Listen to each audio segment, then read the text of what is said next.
Welcome back to The Watch, and today we'll be talking about everything. Everything. Everything. Absolutely. Everywhere all at once. Everywhere as well. Okay, the pun has passed. We'll move on. Everything, everywhere, all at once. That's a film. What is it about, Claudia? It is about everything, everywhere, all at once. Not really. It's not really about everything. A lady who is experiencing almost everything, everywhere, all at once. Yes. So it's actually a film that's about parallel dimensions. It's a multiverse.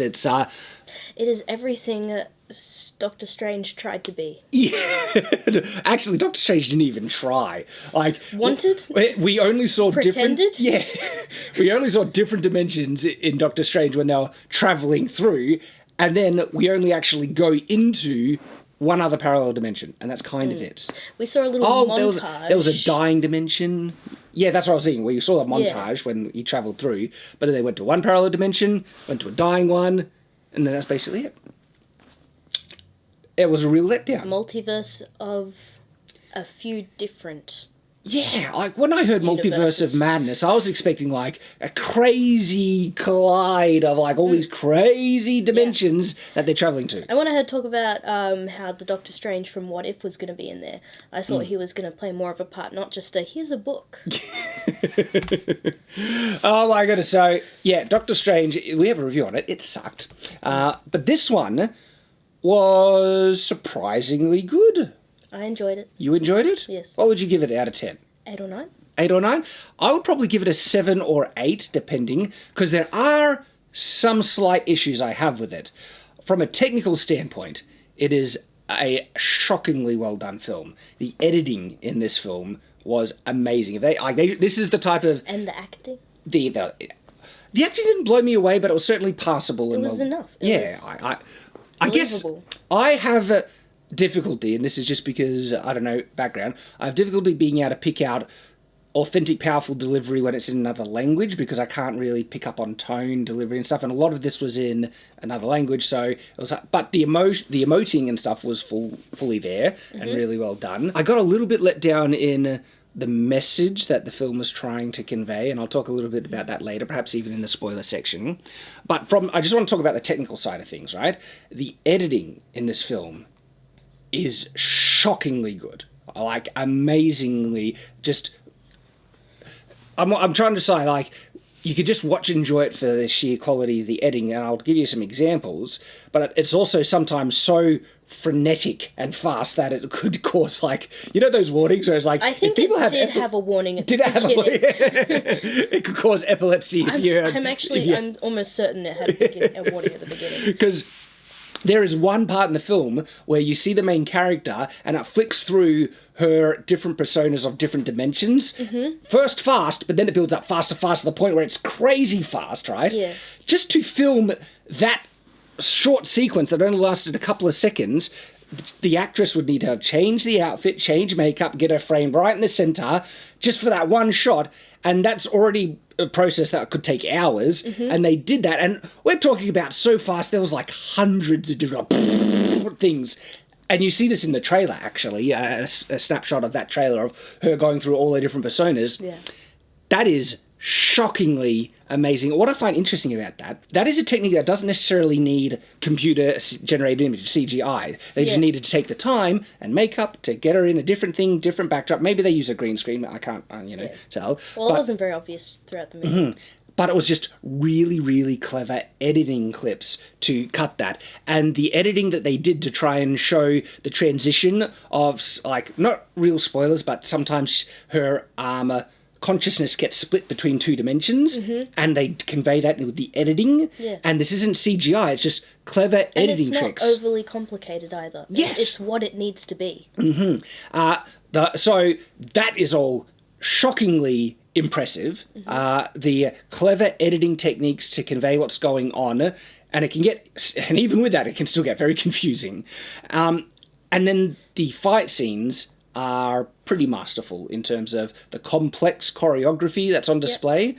I haven't sat down and watched it closely, like breaking it down frame by frame, and so this isn't like me giving it a huge technical recommendation, but from a casual watch, I was pretty blown away by the fight scenes. Some of them got really fun and even the humor. Yeah, and some got insanely ridiculous. You know what we're talking about. Yeah, you should know what we're talking about. Like there were some there were some moments that got so crazy ridiculous I couldn't stop laughing. And the foreshadowing throughout the movie.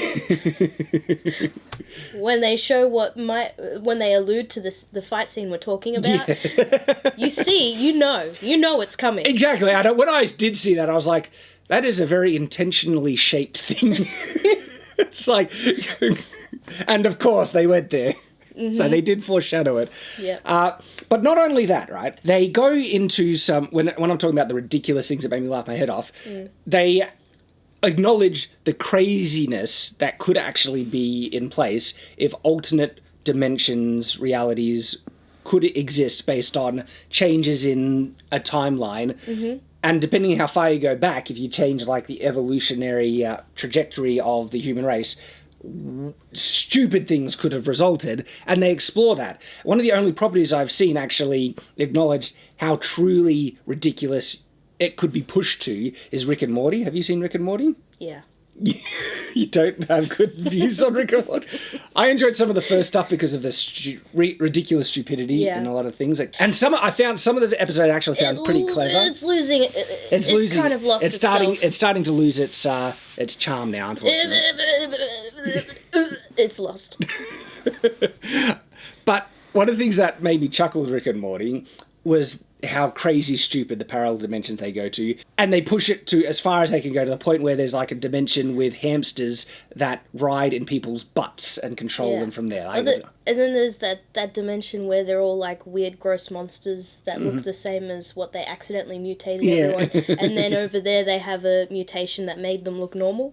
So they just switch places. It's funny. So Rick and Morty, actually, I find some of their creative zaniness quite funny. Not so much anymore. They got a bit worked in. A little bit, actually, What happened? Anyway. Yeah, but then they also got just... Before Rick and Morty... They were having fun in the beginning. Yeah, they always have... We're turning into a Rick and Morty review. But they had a gross aspect, like a gross-out humour aspect to Rick and Morty, but the cleverness kind of balanced it out for me. Now they've lost the cleverness and they just go for gross-out crap, and it's just like, eh. So, with Everything Everywhere All at Once... They don't push it as far as Rick and Morty, but they do go into some really ridiculous kind of parallel realities that just make you laugh. If you know what I'm doing, you'll know the reference if you've seen the film. The comparison between Everything Everywhere All at Once and Doctor Strange is not enough sausage. Not enough sausage. If you've seen the film, you'll know what I mean. I enjoyed that as well. And just on those aspects, the creativity in... the fight scenes, but also the setup, the parallel dimensions, how they interplay, how they justify the connection between the parallel realities, the editing, the fight scenes. It's explorative. Yeah. And it has fun. Exactly. And it has fun. It's very much just got some over-the-top silly moments that make you laugh your head off. And these aspects that we're talking about are actually done near masterfully in Everything Everywhere All at Once, to the point where really the issues I have should actually maybe only take it down to a 9, not an 8 or a 7. But there are issues I have with it. But with how well it does all these other things, it deserves a lot of credit for how masterfully it executes a lot of that stuff. So, huge recommendation if you haven't seen it already. Those are kind of our non-spoiler takes at the moment. It's a good time. It's a great time. Maybe not necessarily kid appropriate because of that one scene. Yeah. Maybe avoid that one scene. Oh yeah, true. Still, exceptional film. They blur it out. But you see it there. You still see it hanging. Okay, so now we're going to go into some specific spoilers, because I need to go into specific spoilers to share some of my gripes. Actually, no, I don't need to go. Let me share some of the issue I have with it, right? Which takes it down at least a point, if maybe 2, depending on how much, and I can avoid spoilers. It's the message that the film is trying to convey. It it's almost like the film goes out of its way to be so confusing that you can't tell how surface level and basic the message is. They tried to make you feel like there's something really deep and complex going on with all this difficulty in trying to find out where is purpose in reality. Yeah. And their answer is really super basic. It's not deep at all. Well, they made it pretty clear at the end. Yeah, but I think some people, it's edging into a trope, and I feel it's a trope now, that I particularly dislike. It's when a film tries to pretend to be far more intelligent and deeper than it really is by going out of its way to be confusing, to trick people who are not, able to see through this kind of... It's like a misdirect, where, look at this, it's so complex and deep and everything, when you look past, it's like, it's actually really basic. I thought that's what the movie was trying to do. Just say, actually it is quite simple in the end. Well, to me, it felt like it was trying to confuse and muddy the water to make it like this conclusion is so difficult to reach and that there's something even deeper being communicated here when it's really surface level.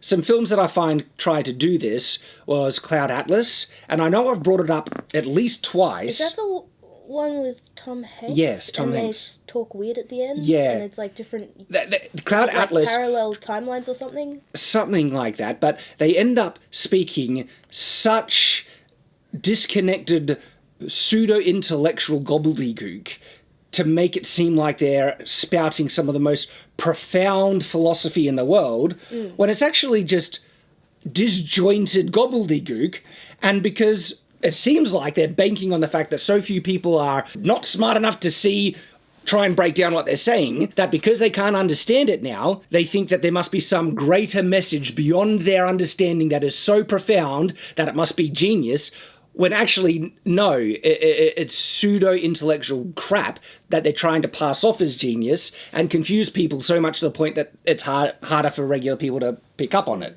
I thought it was boring. Cloud Atlas? Yeah. I haven't watched it again since my first viewing, and I was just like, I watched it once. You watched it once? Yeah. Like a couple years ago? I feel there are a couple of films that tried to do this. Oh, one of the other ones, it was Wonder Woman 1984. She gives this unbelievably retarded speech at the end, right? Yeah. Where...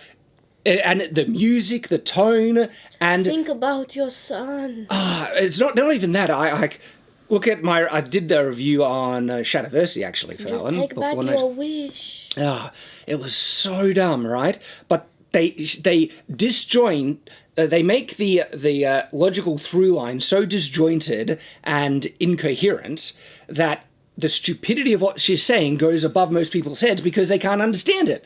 And so they use gobbledygook, lack of understanding, dialogue, just to confuse people to hide stupidity. It happens more often in film that I'm finding these days. This film, it gave me vibes. It was edging towards that. I don't think it's intentional. I don't think it was probably as... maybe it was, though, because it really feels like that they were trying to make it so confusing at the end that when they deliver the answer, I was like, is that it? Is that... like, if it's that, obvious... Why isn't the main character who's having trouble, or not the main character, why isn't the character who's having trouble figure this out on herself? Because it's pretty bloody obvious if that's the answer. And that annoyed me. Look, maybe it's a pet peeve. Maybe people will, disagree with me in the comments, but that is the issue I have. And I'll try and give some more specific things as we now go into spoilers. So now, going into spoilers, you've been warned. We've given our rating. I'll still probably give it... I don't know. I can't decide between a 7 to a 9. If I give it the highest rating, 7.95. So I would give it a 9 if I'm being really charitable. If I'm being overly critical, an 8 or 7. But that's where I'm at. Okay, spoilers now. The message at the end is basically be kind. There's love everywhere. I mean, it's really basic kind of vapid feel-good message. Love, be kind.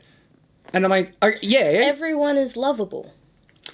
Yeah, but the issue that they're set up here, the daughter from another reality, jumped from reality so much, and it's like if you go to a connection that's not easily jumped, it starts to break the barriers between realities to the point where her consciousness broke whatever metaphysical barriers existed between realities, that her consciousness then existed in all realities. She was everywhere and everything all at once. Oh, it makes sense. The title. To the point where nothing mattered to her.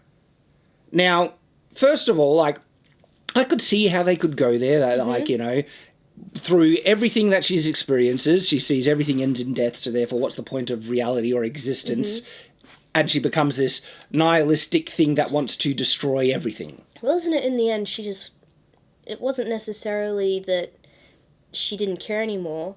I think a part of it was that she was caring too much and she just wanted it all to end. Possibly, because, again, this is where the film is so confusing. Because she made the everything bagel. Yeah. And all she wanted to do was to get her mum to come with her. Like, she didn't need her mum to go. She just wanted to end everything. Yeah, she could have ended everything without the mum. But she still wanted her mum. Was that what they were trying to say? Is that what you got from? Yeah. Because she was working towards this end goal, and there's an organisation trying to stop her. And what's interesting, because she was looking for the chosen mother. I guess so. Well, she wasn't necessarily looking for the chosen mother. The organisation was. I like this. So the logic to try and explain how they jump between worlds and all that stuff is pretty consistent. I'm happy that they did that. And the answer they gave for the main character, this is the protagonist, right? She has this special, unique ability to more easily jump or connect herself to other realities. And the reason being is that it was so plain and unremarkable and achieved nothing truly exceptional. She was the most unremarkable, plain version of her consciousness in any other reality, made her far more easily imprintable to connect to other realities and draw them in. And I thought that explanation actually worked really well. And it was also funny because when... In that way, it was almost like she's the control. Yeah. And it also was funny the way it was delivered. It's like, you are so plain and unremarkable, and she's there just listening to this, that you're the answer to everything. Now you're really special as a result. So that logic, I loved all that. And then the daughter, who has broken through reality and everything, finds out and is trying to basically kill her, yet also she sees a connection that, this might be... Because the mum doesn't, break through reality to begin with. Yeah. At the moment, she's a threat to stop the daughter. Yeah. But then in an attempt to gain equal power to the daughter, and there's all this build-up through the film where she's getting better at connecting to the other realities, and one of the ways that you break into another reality is doing something astronomically improbable in the situation you're in, and so you do something weird, dumb, and from eating lip balm to... shoving something up your bottom. She doesn't do that, but other guys do that, and... And there's a fight to who can shove something up their bum first, the improbable thing, for them to get a connection. And it is one of the most... If you haven't seen it, you have to watch it. Bizarrely hilarious things I think I've ever seen. And then there's a fight scene with the guy, and it's like a... it's a trophy of some kind, with a very distinctly shaped trophy thing. That was the foreshadowing. That was the trophy. The trophy. And then there's a fight with the guy fighting with the thing hanging out of his bum. It's just like, what the hell? But what's hilarious is that it's actually consistent with the logic the film set up. I watched it in cinema when it came out. And the audience, when it happened, it was just like, ooh, everyone the whole time. Nobody wants to laugh at it out loud, so everyone's just going, it's funny. I don't know why, but this strikes me, maybe I do know why, it just strikes me as distinctly Asian humour. Like, if you've ever seen, like, some of the Asian, like, game shows that just almost torture people with how they like to... They do these hilarious game shows, and then West like America or England or something tries to copy it, and it's just so boring in comparison. Almost like, it's because I think we're just too afraid to push people to that level, where in Japan and stuff like that... Well, even the contestants don't want to push themselves. The contestants in the Japanese game show... That's why it's almost borders on torture. It's just like, they go all in and they want to win and they're hilarious. Oh, and some of the... And it's just for fun. It's not like to win a cash prize or anything. It's just everyone's having a good time. Some of the pranks that I've seen in Japanese, TV is just... They're quirky, they're weird, and sometimes they're just hilarious. Like... They did this one where there's this guy who's walking down a pretty bare street where no one's on, and it goes to a T intersection. It's like a neighborhood street. Yeah. And he's walking down normally, and then I'm talking about thousands, a horde of thousands of people suddenly just rush out. Sorry, your head. Rush out of the T intersection ahead, screaming, just going, "Ah!" Running, and the guy sees it, just like, and he just turns and just runs. It's hilarious. There's also another one where they'll have people walking down the street and then they'll come out with a massive fan and just turn it on. And so some of these things would be considered assault in in America or Australia and stuff, and they do it. So that's why I just get a distinct vibe that this is very Asian humour, and I don't think I could... I don't know. For a film that's taking itself seriously, has high production value, everything like that, I don't think any Western Hollywood thing would have the balls to throw something like that in, unironically. But because that's the thing, it actually makes sense within the framework that they made. They even have a fight with a dog. They use a dog as like some kind of weird dog chuck or something. It's hilarious, right? And I'm not saying that dumb things happen in purposely comedic shows. This isn't made to be like a ridiculous comedy. It's actually made to be a serious, multi-dimensional film, but because it's multi-dimensional, they can do some really silly, dumb things. Like, she is at a point where she's in this difficult situation where her finger is something. She needs to get a stronger finger. Oh, stronger finger. Right, yeah. And so she... Oh, no, it's like pinky foo or something. Yeah, and so she needs to connect to a dimension where she's got insane kung fu pinky fingers. Yes. And she finds a dimension. How does she get there?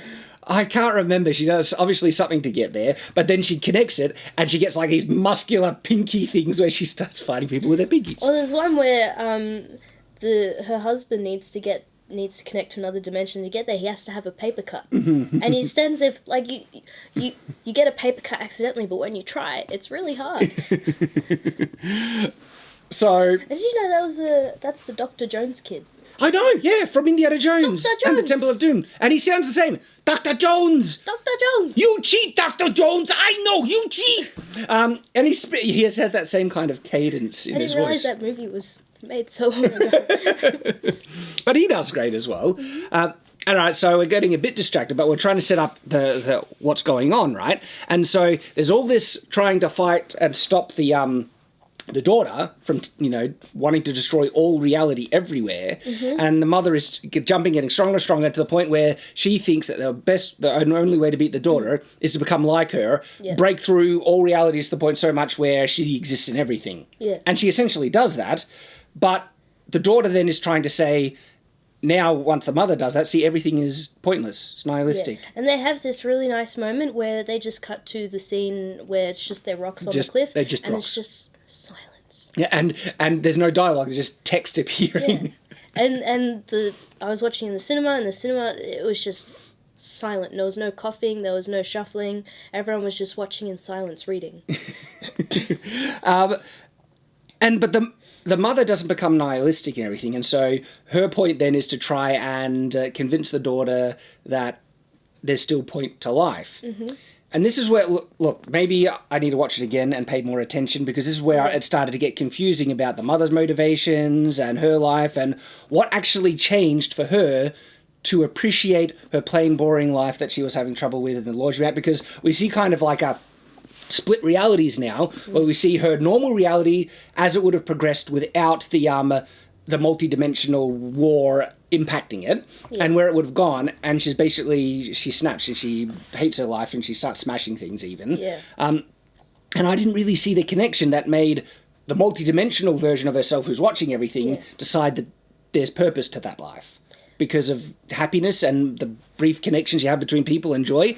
And if that's the answer, it's well, that's pretty basic. Yeah.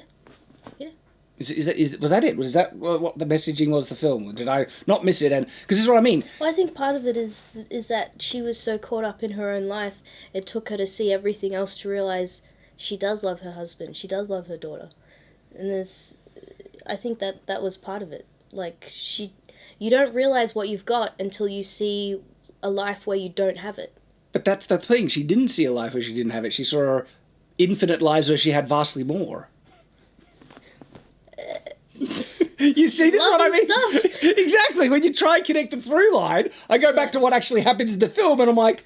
But it's also the things... It's the ones they focus on, like when she's a Hollywood actress, and the guy comes in the scene, and she realizes... She's like, oh, what happened between us? He's like, we just went our that's a good point, ways. where she realizes that the people in those lives actually envied somewhat what she had in her previous, other life. And even the sausage finger life, she hard times with the IRA tax, whatever it is. Yeah, like even in such a weird universe, they go through the same problems of relationship issues and stuff. And but even sausage finger people need love. That's kind of and then the end is like, hey, there's still good things and kindness and love, so you shouldn't destroy reality. And I'm like, I guess that was easy then. Yeah, sure. But I think it was also sometimes you just need to let it go, because the daughter walks into the bagel. Yeah, but then she gets pulled out of the bagel. Oh, she does? Yeah. Oh, I watched it a while ago. Yeah. She actually comes out of the bagel and somethings and... okay. Yeah, and then the bagel... Well, that's also why I thought the message was pretty... It's... At the end, she just hugs everyone and shows exactly. shows them that a was life one of where the... they can be loved. Exactly, that was one of the messaging in the end, that you can win through kindness and not conflict. And so there's a fight scene where instead of combating, she... gives people what they kind of wanted, their heart's desire, whatever, in weird, wacky ways, and they become happy and they stop fighting. And the raccoon one. Look, the raccoon-a-tooey thing, that was hilarious. And what I liked about this movie as well is that they go to these different timelines, and each timeline has its own short story.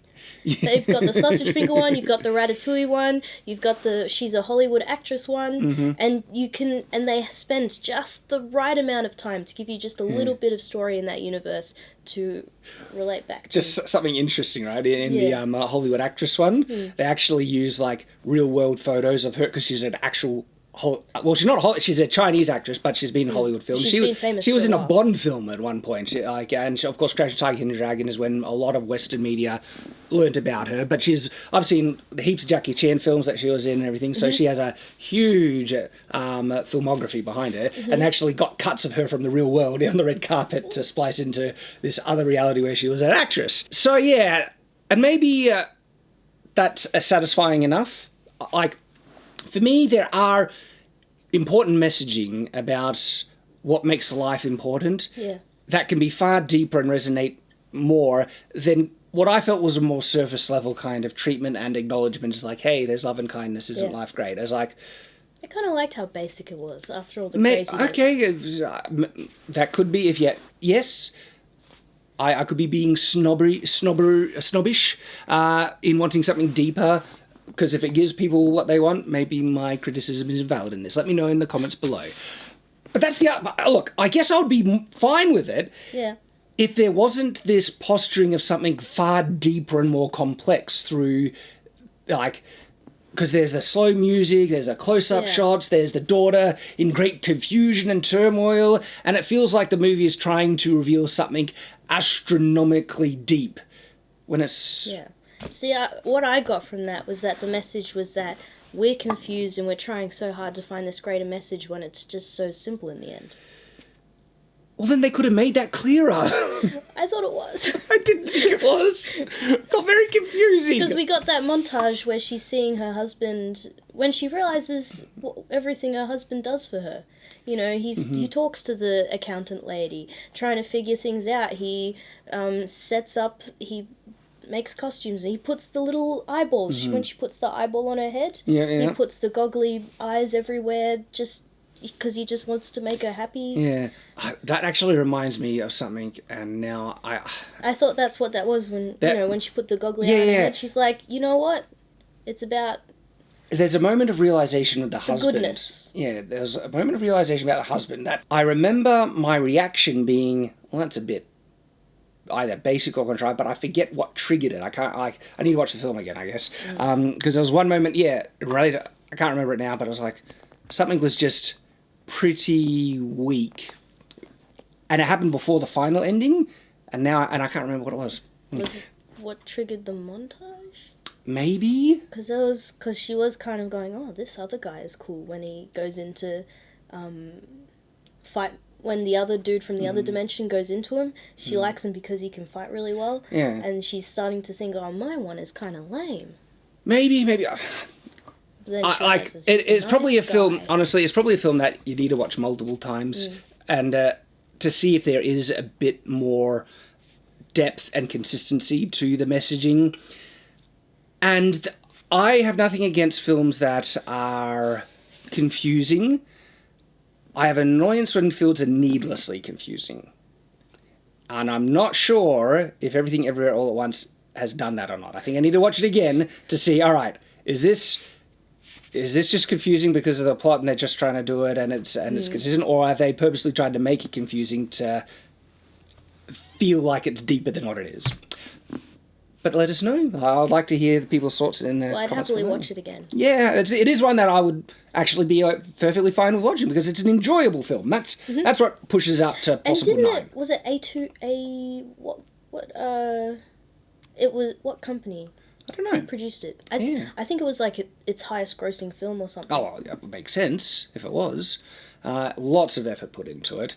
And I don't think, like... A34, something like that. They obviously had visual effects, but you can tell that they didn't sink nearly as much money in visual effects as they did in like a Marvel film. It's more clever editing, and they probably did spend a lot of time in editing with props and preparation for different scenes and things. But still, give it a massive thumbs up overall. Anything else that you want to say about it? 2 little thumbs up. 2 little thumbs. All the big thumbs. Thank you for watching, guys, and we will see you on the next watch.